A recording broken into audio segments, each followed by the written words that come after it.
You've, throughout the years, somehow changed your very medium over and over again to respond to available technologies and also, given problems.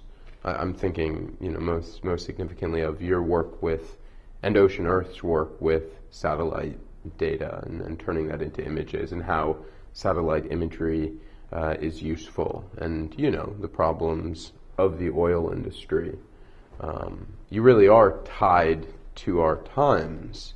Well, about satellite work, and we have certainly our experience, but we can look at this image for the moment. I think the general problem with satellite imaging was that there's a technology there that allows you to see what's really happening in the world in real time, especially in areas of, like, say, Afghanistan or the Persian Gulf or pollution. And in this case, we're just looking at pollution plumes that arrive in Denmark on the west coast, and then explode within 24 hours. It just arrived here, began to cause an infection, and it became a huge mass of microalgae and kind of toxic mix around Denmark within 24 hours. So it says that there's something really possible for ecological catastrophe that fast.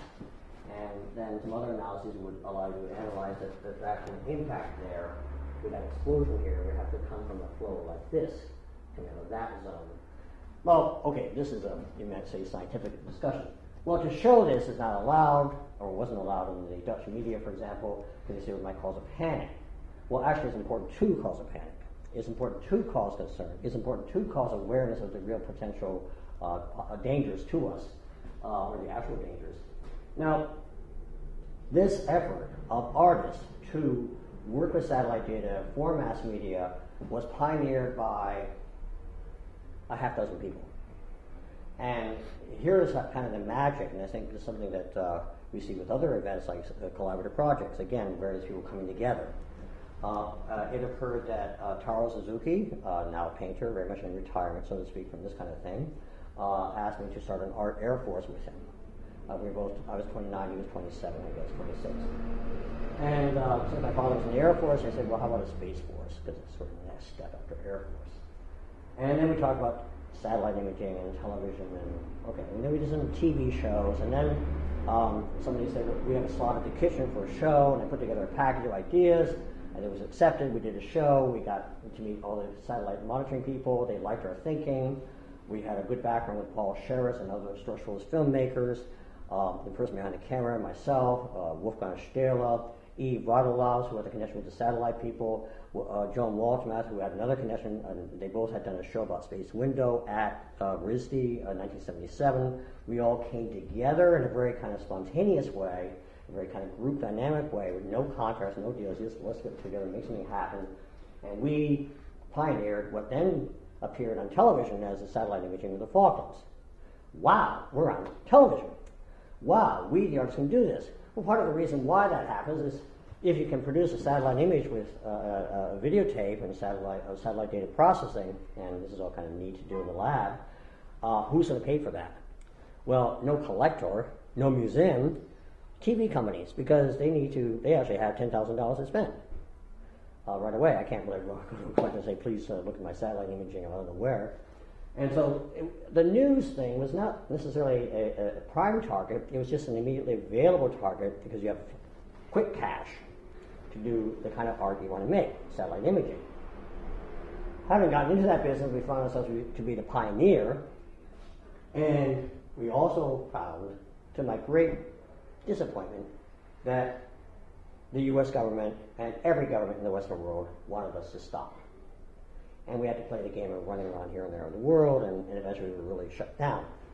Now, what I'm just describing here a little bit is that, and I'm thinking about this, if Taro Suzuki comes to me and says, let's have an art air force, what could that be? But the Second Amendment, a well-regulated militia art air force, being necessary to the security of a free state while providing information to the public, the right of the people were the people to keep and bear arms while satellite data shall not be infringed. Well, our rights to keep and bear satellite data, to work with satellite data, to bring information to the public in a well-regulated militia manner, as an organized group, was infringed extremely For example, with the Falklands, and I'll say this for the camera, and Coleen and I know, the British military came at about midnight that night to the lab in Virginia, and after a knock on the door, and then basically impounded everything. Everything we had, all the data, was made no longer available to us. So this is a clear violation of our rights. In fact, is the kind of thing that happened to make the War of 1812 happen. But we had to sort of give in and let the British just take everything away from us.